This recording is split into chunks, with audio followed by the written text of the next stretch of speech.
Carissimi appassionati di flora spontanea siciliana, ci troviamo presso il Bivier di Cesarò, una delle aree più belle, a più alto tasso di biodiversità, insomma, del territorio siciliano.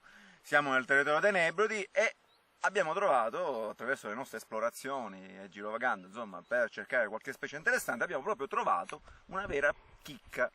Mi riferisco al dente di leone siciliano, una specie endemica siciliana che adesso mi appresterò a descrivervi dettagliatamente. Il dente di leone siciliano, nome scientifico Leontodon siculus, è una specie endemica siciliana, riscontrabile nel territorio dei Nebrodi, nel territorio delle Madonie, presente anche sui Peloritani. È una emicriptofita. All'interno di queste forme biologiche noi troviamo gruppi di piante che hanno la caratteristica di perdere la parte aerea, cioè far seccare completamente la parte aerea nella stagione avversa, rimanendo in quiescenza sotto forma di gemme che stanno a livello del suolo.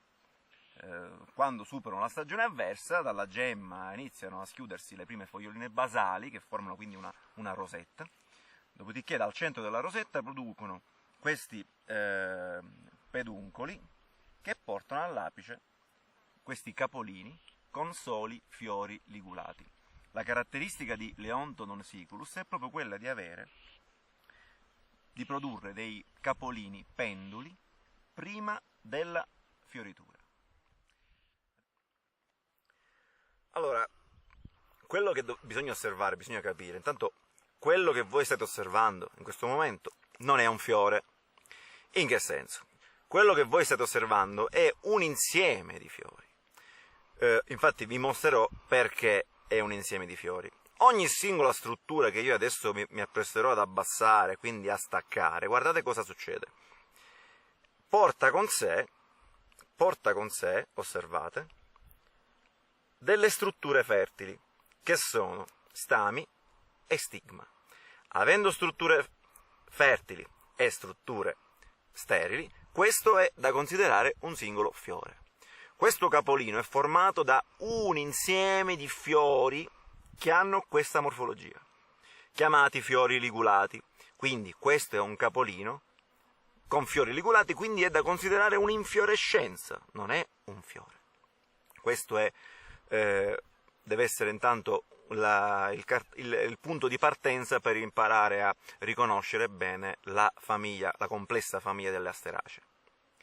Alla base del capolino voi notate un involucro dove sono localizzate tante squame, tutte appressate, embricate, disposte in modo sfalsato.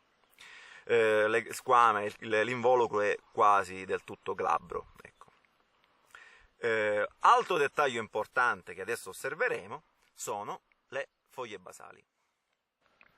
Allora, le foglie basali sono da leggermente dentate a quasi intere, insomma, e sono presenti su tutta la superficie della lamina dei peli. Infatti, toccando la foglia si sente come la sensazione di toccare qualcosa di vellutato.